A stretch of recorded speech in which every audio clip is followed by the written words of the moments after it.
So he said that he'll send me $4,000, and this is really actually $4,550. Wow,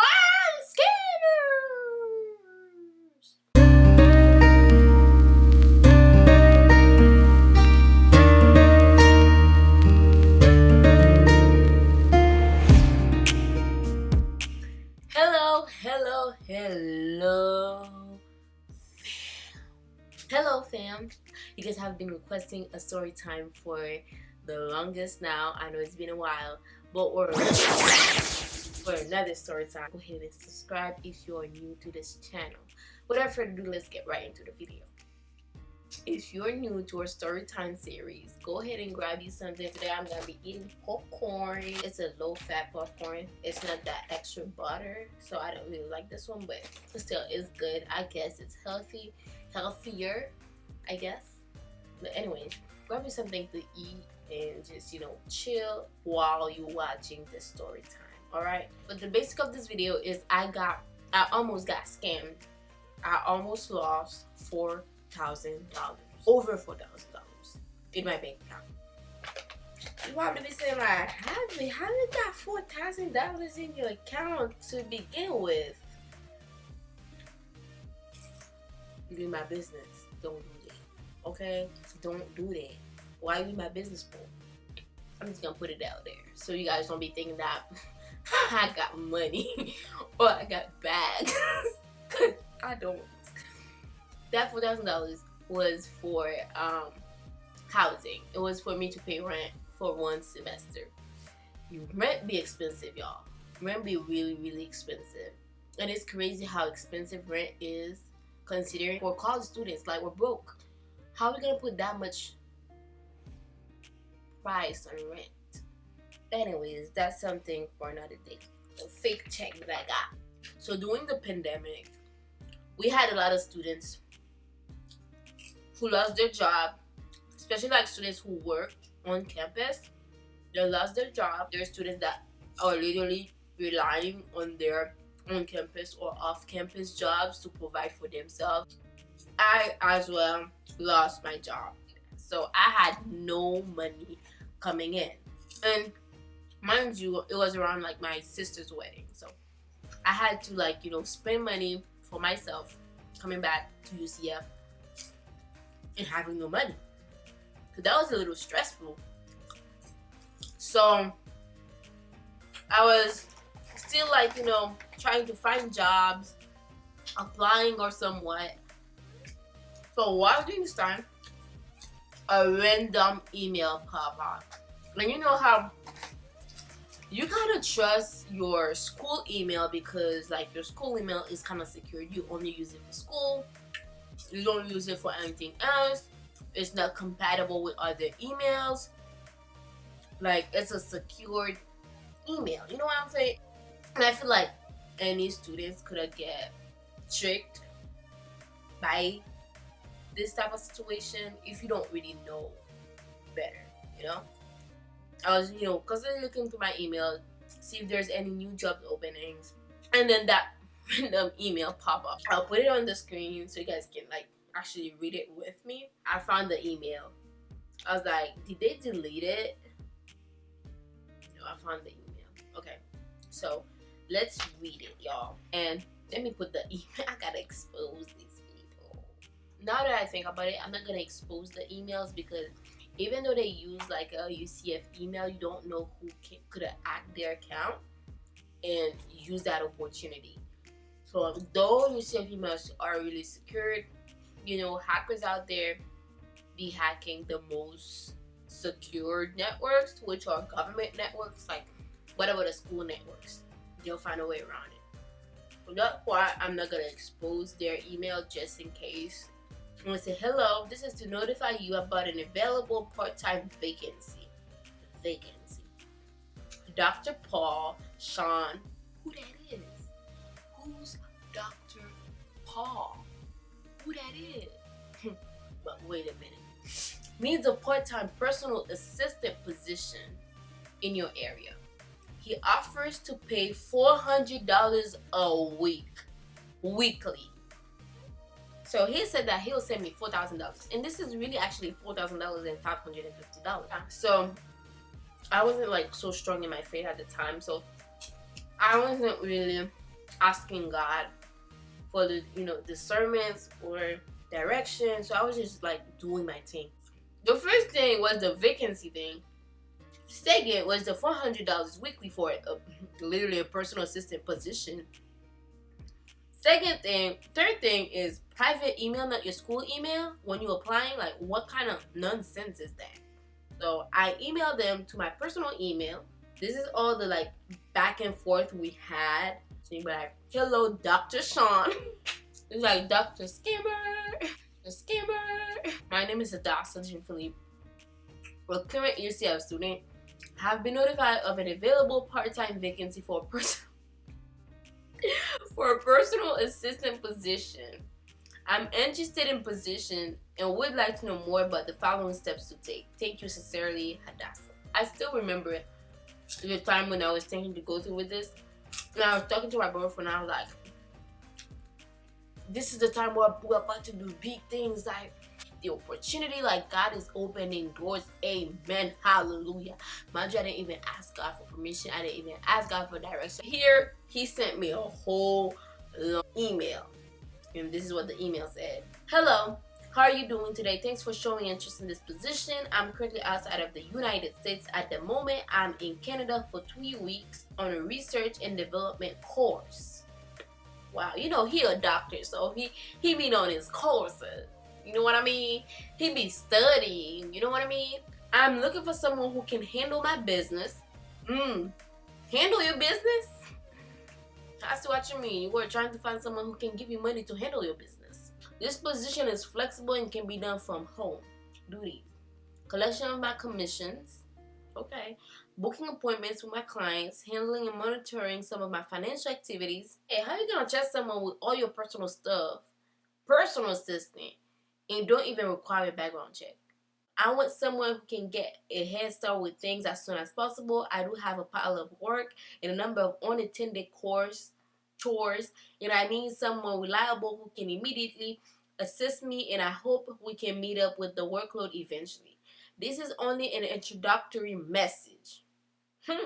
As time goes on, I should be able to arrange a proper meeting to get things started officially when I get back from my trip. That's my third clue. That's my fifth clue by now. A proper meeting, meaning face to face. Because I haven't seen this man, but he's making arrangement with me. This is the application. 4 things to fill: your full name, mailing address, and phone number. And I was a little afraid when I discovered it was a scam. I was scared because at this point they had my address. I mean, they did. Good thing though. Good thing. When I put my address down, I didn't put my building number.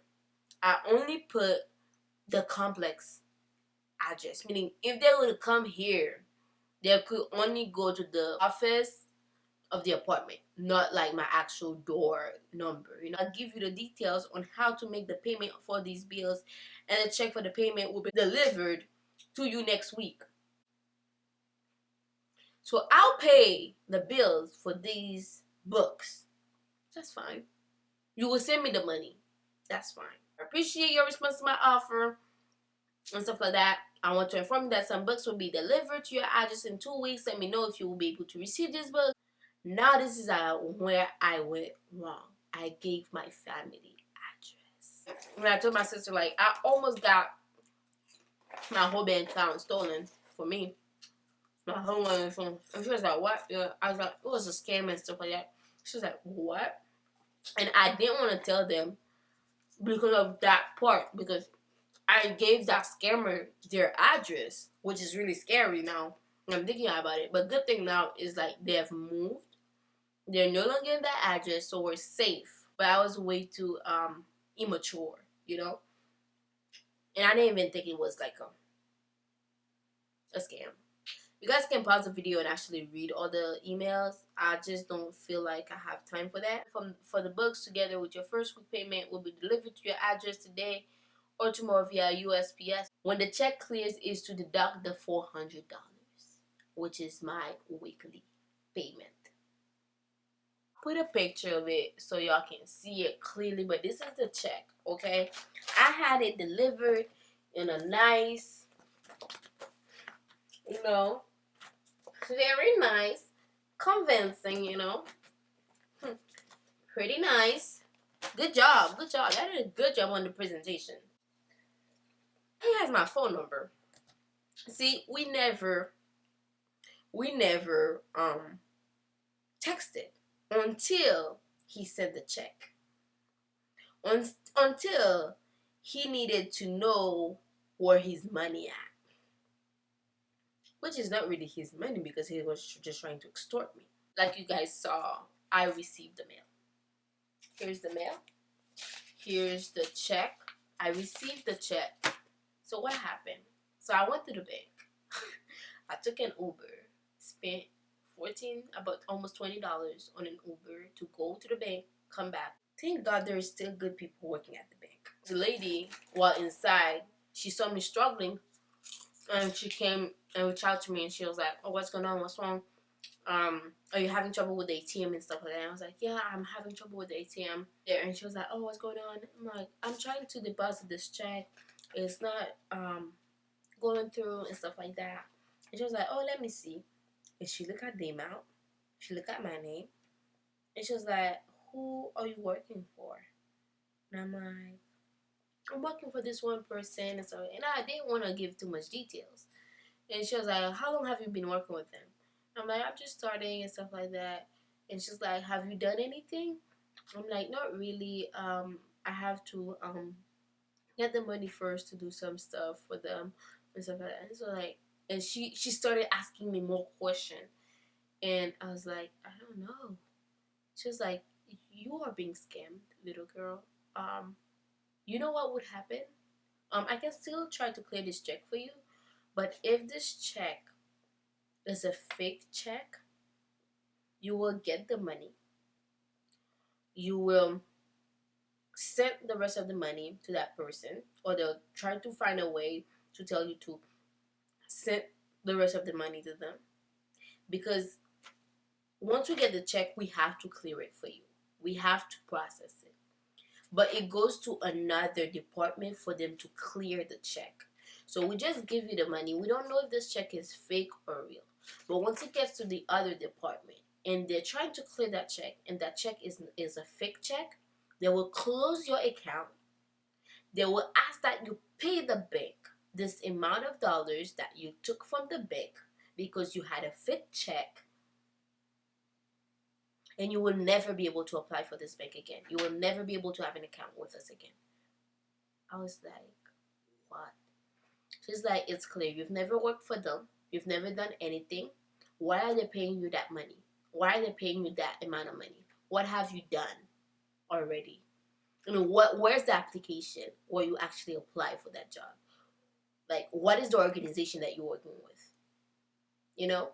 And she started, I'm like, this is making sense. Like, there's no organization. It's just a personal assistantship with one person that I barely even know who says that they're all over in Canada. I've never seen.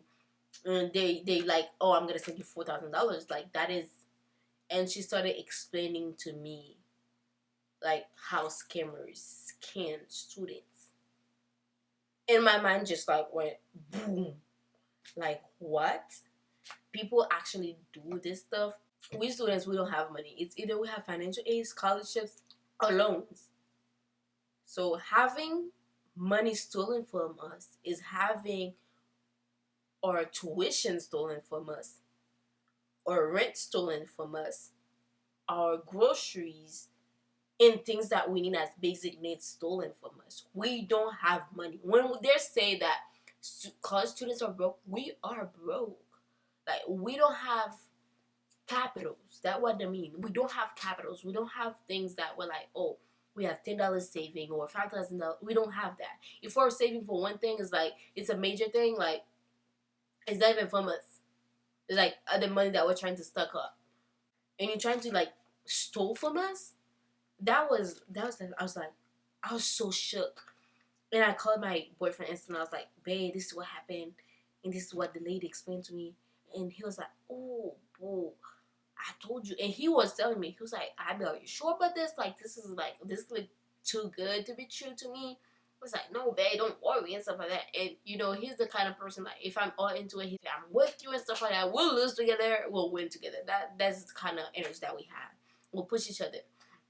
So he was like, okay, but I'm a little like, you know, fishy about it. But since you like, you know, I trust you and stuff like that, boy, you shouldn't trust me because I don't know everything. So I started just looking into like scamming, what scam means, how people scam other people, what different like stuff that you have to look for um, when it comes to scammers, I mean stuff like that, and all these details. And you was it days? I think literally days later, UCF started sending those emails and saying like, be aware of like fishy emails that'll send you this and that about personal assistantship or personal assistant position and stuff like that. They're scammers are trying to steal your money and stuff like that. And I was like,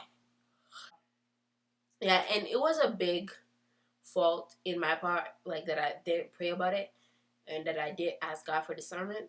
At this time, I was just trying to find my own ways, to be honest. Like I said, and I wasn't really looking for directions from God. So that is one thing that is like that I didn't do. That was bad.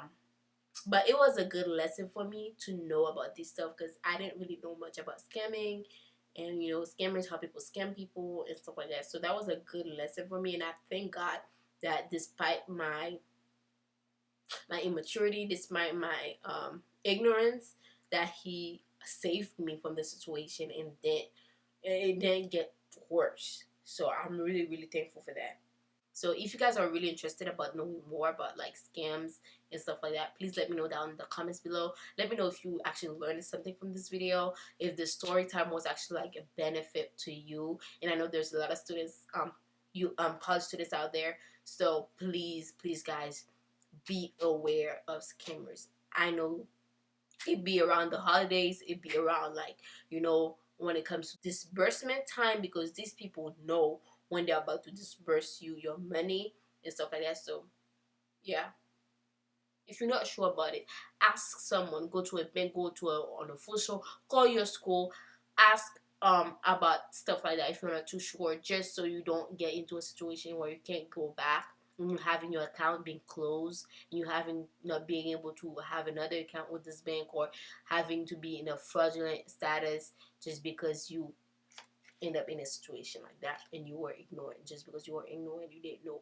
Okay, so hopefully you guys really enjoyed this story time. Sorry it was a little long, but I just wanted to let you guys that this is really out there and you can actually get into a situation similar to that.